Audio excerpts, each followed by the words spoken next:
Hey everybody, my name is Andy Sokolovich. I am a Gallup certified strengths coach and owner of UnleashStrengths, nestled right here in the small Midwest town of Clinton, Iowa.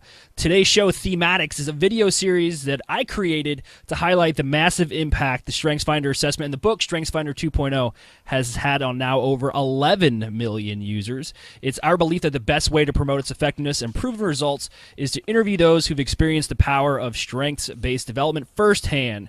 Each person being interviewed is intimately aware of their strengths and wants nothing more than to share their story. For more information and a review, recorded version of this broadcast, you can visit UnleashStrengths.com. Or if you would like to be on the show, sitting in the interviewee seat, just like Jim is across the way, you can contact me, Andy, at UnleashStrengths.com, or give me a ring at 815-441-2219, and we'll schedule a date for your interview.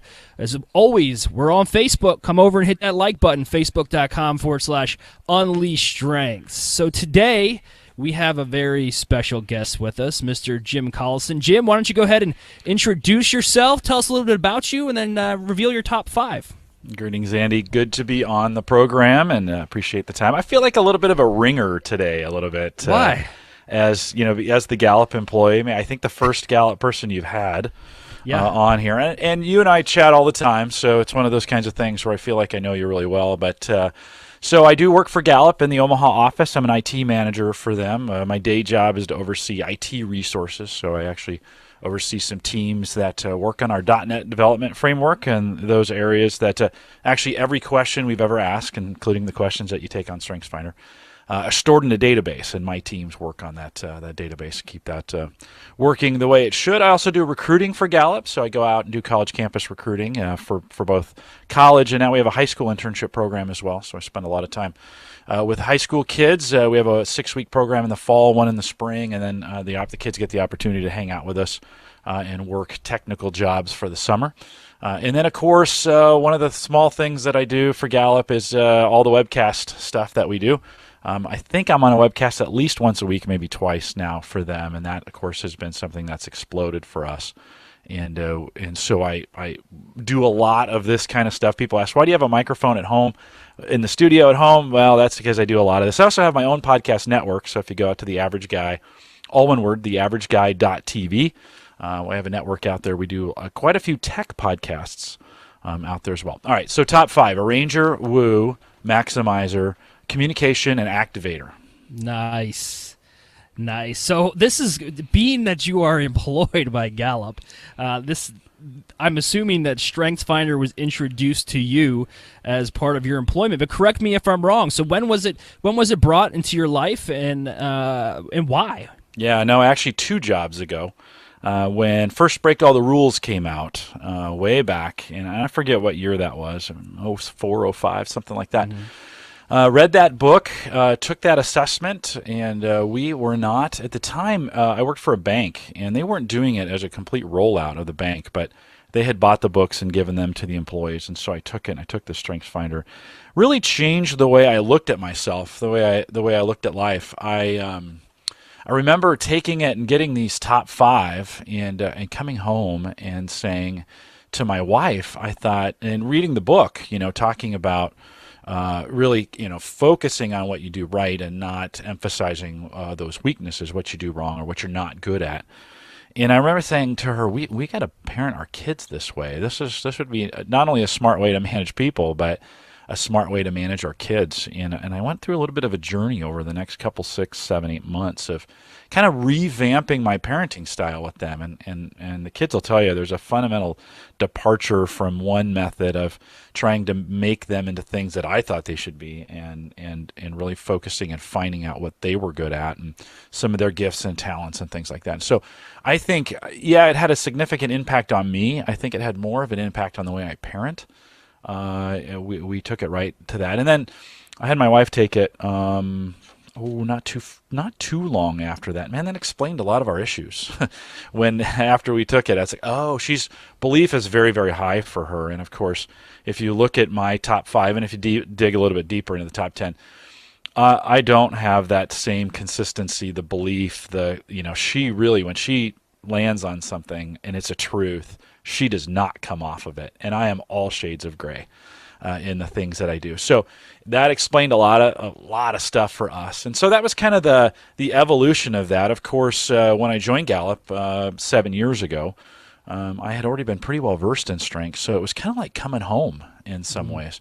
People ask me all the time, they asked me the question, does Gallup do, what do you guys, what's it like, at Gallup with strengths? And let me say, it's everything you think it should be. We post those strengths, now a top 10, we post in your cube or in your office.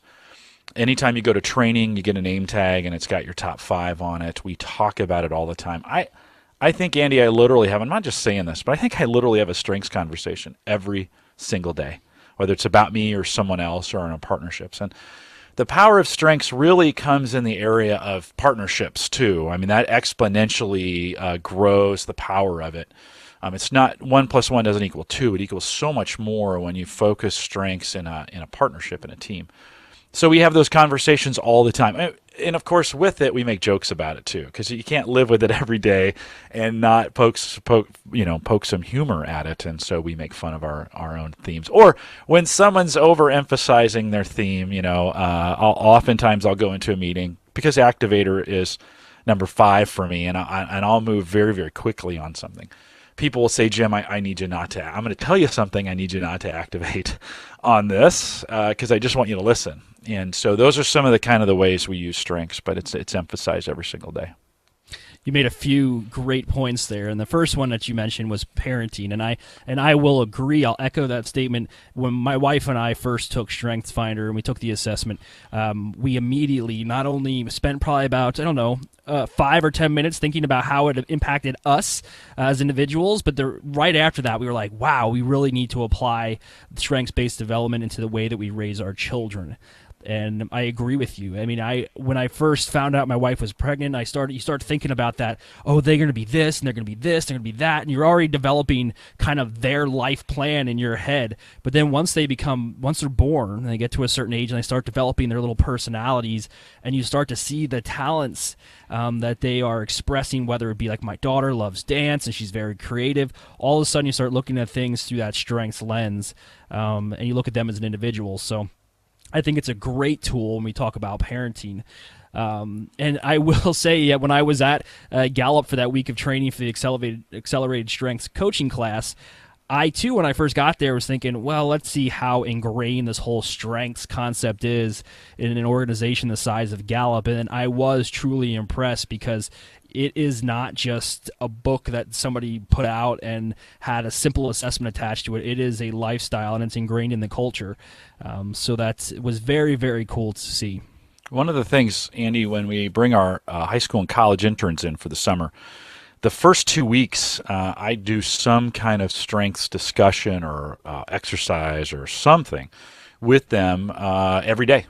And it's just one of those kinds of things. I really only get with the high schoolers, I just get 6 weeks with them. So I don't get a lot of time. We've spent 12 weeks with them on weekends. Up before that, we're really focusing more on the technology. We do talk a little bit about strengths in that, but I really use this summer as an opportunity for them to focus on it. And it's just a lot of fun for them to see and discover and to make progress on. This year, the high schoolers are blogging after each of the sessions, and I have them talk about what are they learning about themselves, and it's fun to go back and hear some of the things that they're beginning to realize, that they're seeing these themes in their lives that they can really take advantage of. And that's really for me, that's really the essence of strengths. I've almost used the word exploit, right? To exploit those things in your life that you're going to get right or be good at or enjoy doing. And so we encourage them to really focus on those things and work in a way that maximizes that all the time. So it's fun to see that grow. They get a little, they start to see that the concept kick in. I'm like, oh, I'm fill this in. So for me, Woo communication is that perfect pair that makes me ideally built. And I think you have this too. I do. For what we're doing right now, right? Which is this podcasting, this communication. I go on the road and speak at colleges. There's no crowd too big, right? There's no person too unfamiliar. There's no situation where I can't strike up a conversation. So Gallup has tweaked my job over the 7 years I've been there. When I started, I was just an IT manager. I worked in our Oracle applications group. And as they got to know me, my management began to kind of tweak me. And in the 7.5 years I've been there, they've really begun to kind of tune the radio dials. That's the terminology we would use. Tune those channels to get me uniquely in the right place, using the gifts that I have, the talents, the strengths that I have to be able to do great things. And so college, all of a sudden, speaking on college campuses makes sense, right? You're like, yeah, why wouldn't you do stuff like that? All of a sudden, podcasting, webcasting is kind of what we call it. All of a sudden that makes sense, right? And so that those two together really helped me do that. I also took over all the early on with the webcasts. We tried to farm out some of the guest host stuff. You know what this is like, to try and get guests on the show. And I avoided it. I really tried to get somebody else to do it. And in the end, I'm an arranger. It just needed to be me, right? I'm kind of built for that. And somebody challenged me, one of the guys, Dean Jones, challenged me, said, Jim, I want you to get 90 days of guests. And I was like, Dean, you're crazy. Nobody will agree to that 90 days out. And Dean proved me wrong. We got 90 days, and we got it very quickly, and it felt very good to have that scheduled out. So if you listen to Call to Coach, or if you listen to a Theme Thursday, oftentimes those guests have been on the docket for a couple, 3 months before they come on. So that arranger, my number one, feels good on a day when I've got my spreadsheet all filled out for the 5, 6, 7 shows that we do now. When those are all filled out and everybody's in place, man, that's a great day for me. Yeah, and you said about speaking to college students or on college campuses, and I personally and just recently found out that I absolutely love doing that, because those college-age kids, I mean, we're talking about freshman, sophomore, even junior year, are just so green to the world. They want to embrace their natural talents, and they have a hunger and their vision of what they could be. And it's always a different strengths conversation when I have one with a high school, college-age student, or when I have something with a conversation with a CEO in his late 40s, that this is all of a sudden brand new to him, this concept of strengths-based development. And I mean, I don't know, do you experience that a lot when you have strengths conversations with somebody who's younger and more adaptable, as opposed to somebody who's more fixed in a position that they're looking towards retirement or something like that? I don't know, Andy. I think sometimes it really depends on what place in life they are. If they're having a lot of success right now, and they're kind of in a situation where they don't need, or they don't feel like they need discovery in their lives, I feel like the doors might be closed a little bit to that.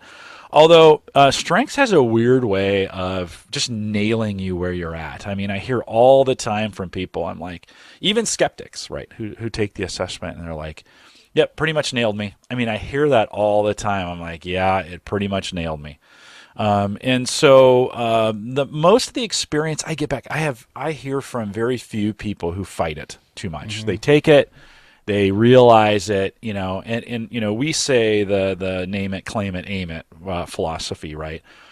We're good at the name and the claim, right? That part's the easy part. It's the aiming part that a lot of people find hard. I was telling you, we have 5,000 people who take the StrengthsFinder every single day, right? That's a lot of people. Many of them name it, claim it, or maybe just name it from that. They don't even really fully kind of bring it in and make a part of their own OS, their own operating system, and the way they do things. And so, we've got a job to do to reach those because many, again, 5,000 a day have taken it. I look on our Facebook group, and in the StrengthsFinder group is at 4,000 total, right? I mean, we have more people take the assessment every day than we have in the entire Facebook group that we've been building over the last couple of years. So we have a lot of people taking it. Not a lot of people claiming it, and we got to get better at finding people to aim it, because that's the power in it. A lot of people lose, they take it, they don't, we have Android and iPhone apps that are available so you can download your top 5, and remember, I encourage people to take a screenshot of it and then make it their lock screen and their wallpaper on their phone, so it never goes. They don't even have to log in. It's just there. If someone says, what's your top 5? Because that's hard to remember for people. It is hard, right? They take it and they're like, right, get that thing in a place where you can see it, right? And so we've made these tools available. We've got to do a better job of helping people then continue to aim these, because that's the power in it, right? It's when they aim these strengths. Yeah, I agree, and I'm going to use that screenshot thing, as I preface these conversations I have with my guests prior to the actual live broadcast. I now say, write down your top 5, and they say, oh, I know them. I say, you know them until somebody asks you on a live broadcast what your top 5 are, and then you draw a blank. And actually, I did that with you when you interviewed me after the Accelerated Strengths coaching class. I drew a little bit of a blank there, so very cool, and I'm going to use that screenshot thing because it's very important. And I think a lot of, how many of those 5,000, and this is what I learned in my time in the military, are taking that assessment with an open frame of mind and a desire to learn what their top 5 really are, and they're not just being kind of voluntold or forced to take an assessment as part of an organization kind of rebranding or a cultural change. And I think that's really incumbent upon the responsibility of the managers and the CEOs to say, hey, we're not just taking this so we can get your feedback and learn how to communicate better with you. We're taking it because we want everybody to embrace their talents.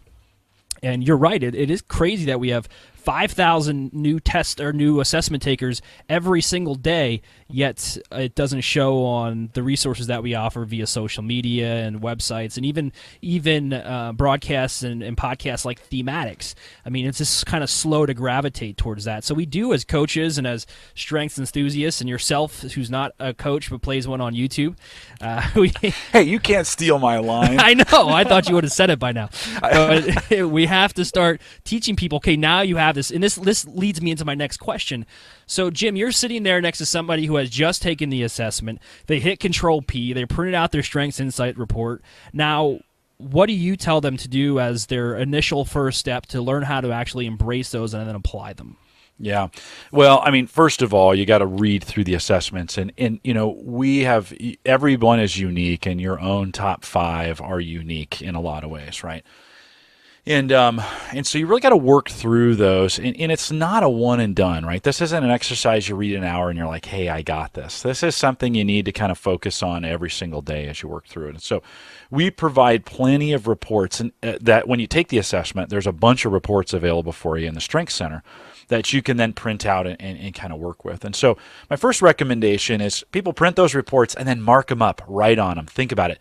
Use their own themes to see, how am I going to focus, right? If I'm a learner, then I'm going to want to dig in and learn everything I can about each one of those top 5 and what other people are doing, right? If input is important to me, I'm going to start collecting information in and start stacking stuff up. So I've got that along the lines. If activator is in there, maybe I'm gonna start doing things, right? I'm going to start doing it. Maybe I take one of these and focus, or maybe I bring a pad with me every day, and when I see one of those themes in action, I write down what I was doing at the time, right? There's tons of different exercises you can do. Use your own themes against you in some ways, or for you in that sense, and tailor your actions towards what you think you're good at, right? I mean, so look at those top 5, read through them. I've had people say, one of the exercises is highlight the statements. We do a customized statement for you. Highlight the statement that you agree with, cross the ones out that you don't. That's a very simple exercise to do. If it's not there and you feel like it should, write it down, right? I mean, it's okay. You can work with us on the science here. Write down if you think you disagree, or how you see it, right? You will, as you mature, as you work through these strengths, as you work with them, you'll see some areas you'll be like, oh, I thought I was this way, but it was a misconception on my own part. I was seeing something different. And so, there might be some things as you work through these change. I think the key to this, though, Andy, so that's all great and done. That's maybe the first week or two, right? The second thing you got to do is you got to tell somebody, right? You can't keep it a secret. You got to tell your friend. You got to say, hey, have you taken StrengthsFinder? Have you, chances are they probably have. With 11 million people taking it, chances are somebody who's taken StrengthsFinder. Post that on Facebook. Hey, I just took StrengthsFinder. Anybody else I know? I bet out of the 2 or 3 or 400 friends you have on Facebook, I bet a few of them have, right? And you can join our Facebook group. That's easy if you just go to facebook.com/groups/StrengthsFinder. That's a group dedicated to folks who have taken StrengthsFinder assessment. Lots of conversations going on. Maybe you want a smaller group. Post it out there on Facebook. Put it on LinkedIn. Do something like that. Find somebody who's taken it before. and begin talking about it. And then I think third, find a coach. Right? It's really everybody needs a coach. Everybody needs somebody who can be outside of the box, so to speak, and help them on things. And so I think finding a coach that fits you and finding a coach that can really help you is, and it doesn't have to be millions of dollars invested in coaching. But a lot of people think that they're like, oh man, a strengths coach. No. Each in different coaches take it in different approaches, and out on the that actually rhymed. That was pretty good. Different coaches take different approaches. Wow, write that down. Stealing it. Write that down. If you go out to the Gallup Strengths Center, so you go gallupstrengthscenter.com, there's a coaching directory out there, and you can kind of drill that down. We have some 300 coaches, certified coaches, that are available on our coaches directory. And it's a great way to find a coach, reach out to them, and see what kind of offerings they have that's available for you.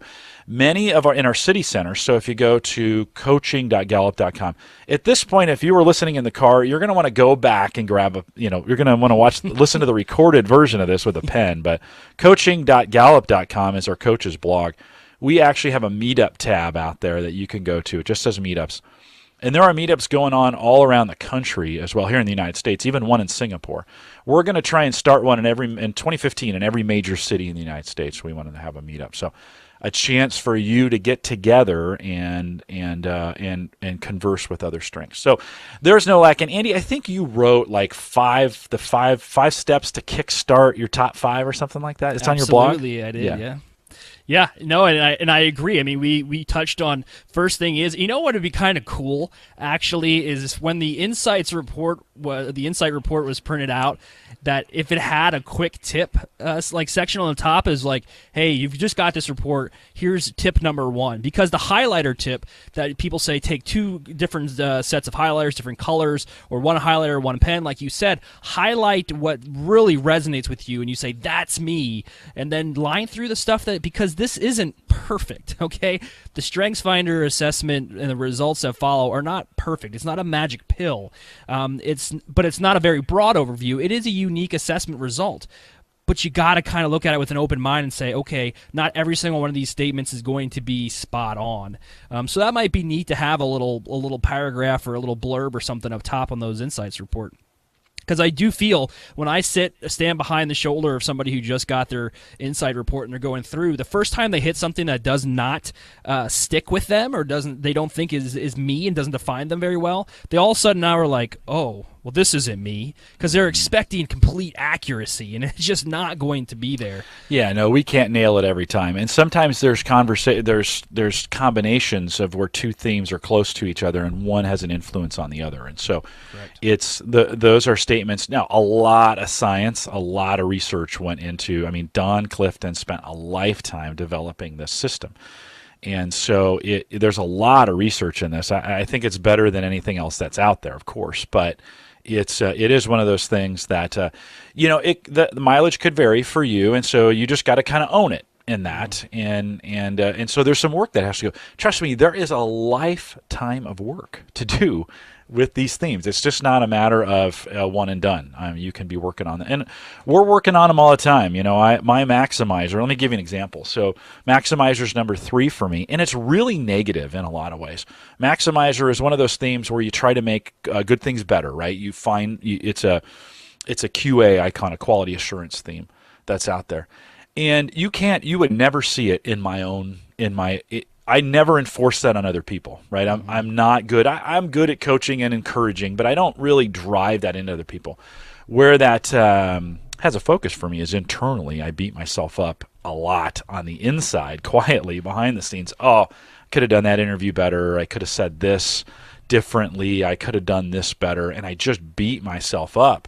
And so my maximizer is one of those I really have to be careful with, and I've really grappled with over the last 5 or 6 years, and it's really only been in the last 2 or 3, maybe since I've been spending time with Kurt Liesfeld on Theme Thursday. I mean, shoot, I learned more on Theme Thursday than I give to that program, and so I've kind of learned that I've got to really figure out how to turn that outward, or turn that and not be so self-critical. That's definitely my maximizer kicking in and just beating me up.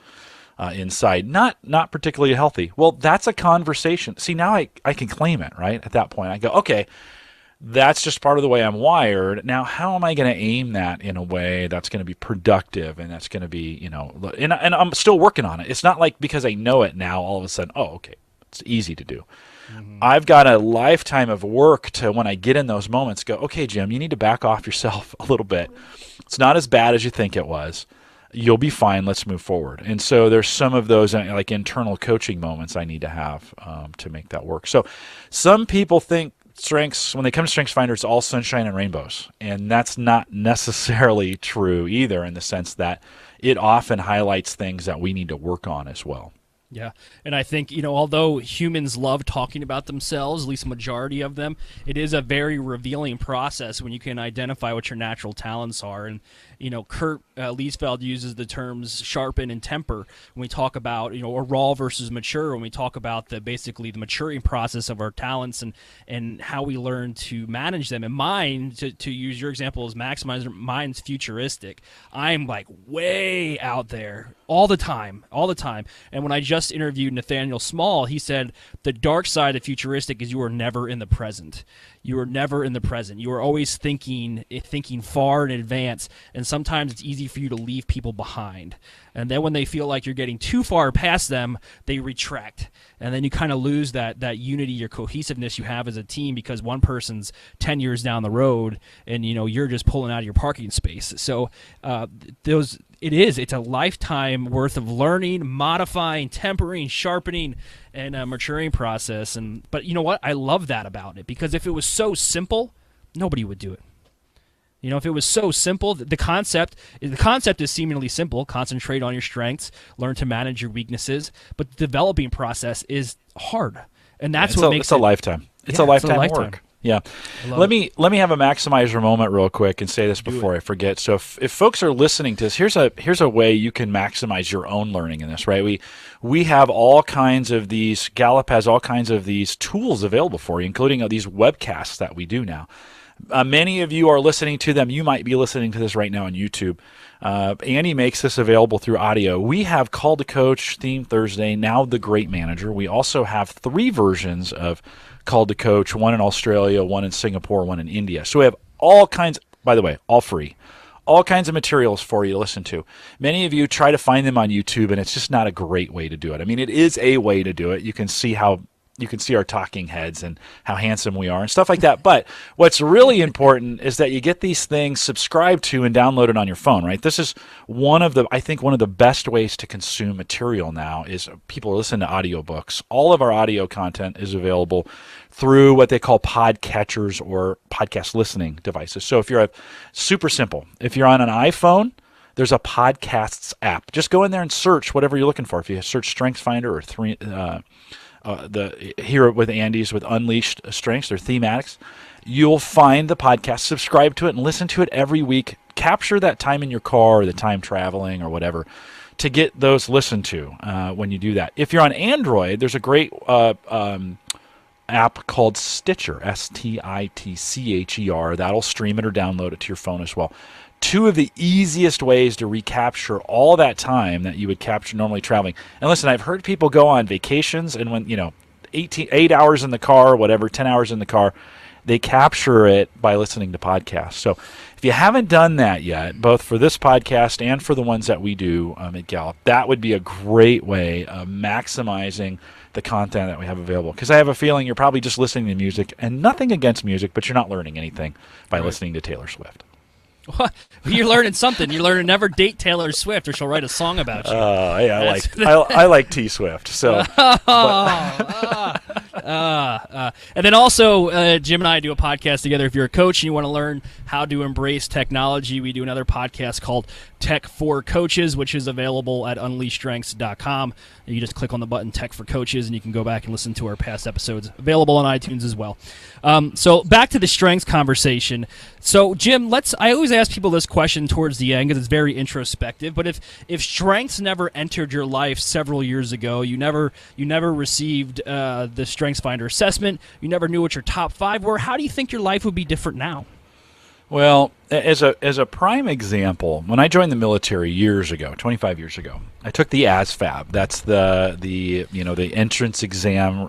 You know what I'm Armed talking Services Vocational Aptitude Battery Test or something like that. Nice memory. It really gives you an assessment of what you're best at and what you're worst at, and then it kind of ranks them. It's a little bit of like a StrengthsFinder. It's based on vocations, though. And actually, a lot of people ask that question all the time of like, how do I know what I'm good at? I never thought about saying, have you taken the ASVAB? Because that's vocationally driven. But anyways, at the very top, technology. At the very bottom, mechanical, like being a mechanic. So I had this thought in my head. Hey, well, maybe if I'm going to spend time in the military, I might as well learn something I'm not very good at, right? So I became a mechanic. That was a terrible decision. I regretted. I was in 6 years, and I regretted that decision every day of those 6 years that I'm in.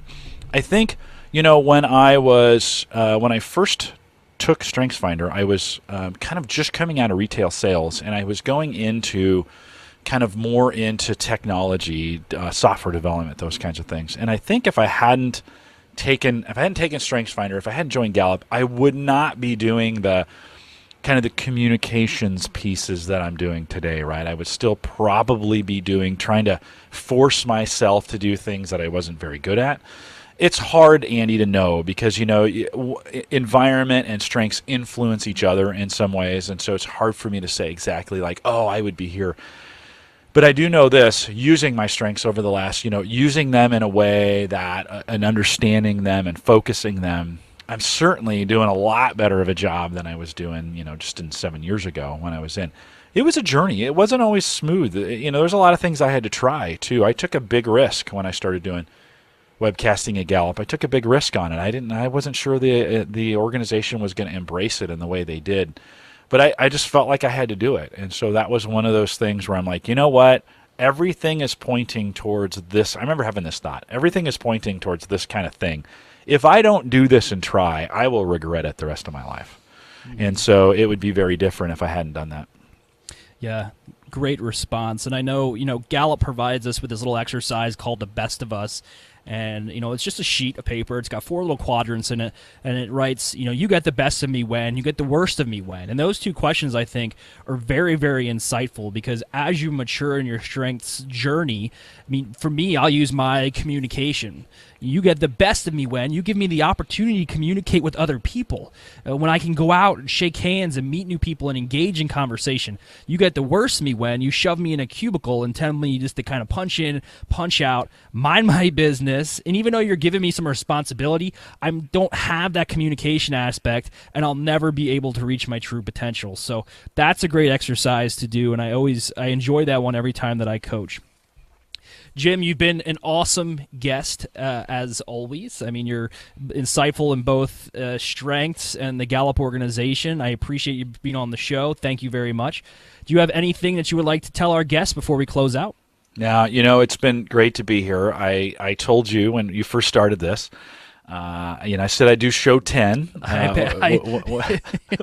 sorry about that. I passed you by. No, that's fine. I'm glad. It's really hard to get in the world of podcasting. 7 is the break point. Most people quit before 7, and then the next milestone is 30. So you've got a little ways till you get there. I think you're going to do fine along those lines. But no, Andy, for me, it's been the last couple years have been an amazing journey with strengths, and I've gotten to meet. What's been fun for me is I got involved. I got involved with the coaches, and I've really, really enjoyed hanging out with the coaches, and I've met them all around the country. I get to meet them when they come in on campus. By the way, if you're a coach and you're listening to this, and you're coming in for any training, I want to know you're coming in. I want to meet with you. We've done some meetups on Sunday nights before training. We've just done lunch there on the campus. I will always give you a campus tour if you're. By the way, if you're in Omaha and you want a campus tour of Gallup, you can just contact me and let me know. I love to do those kinds of things as well. But no, Andy, it's been great fun to be a part of this movement.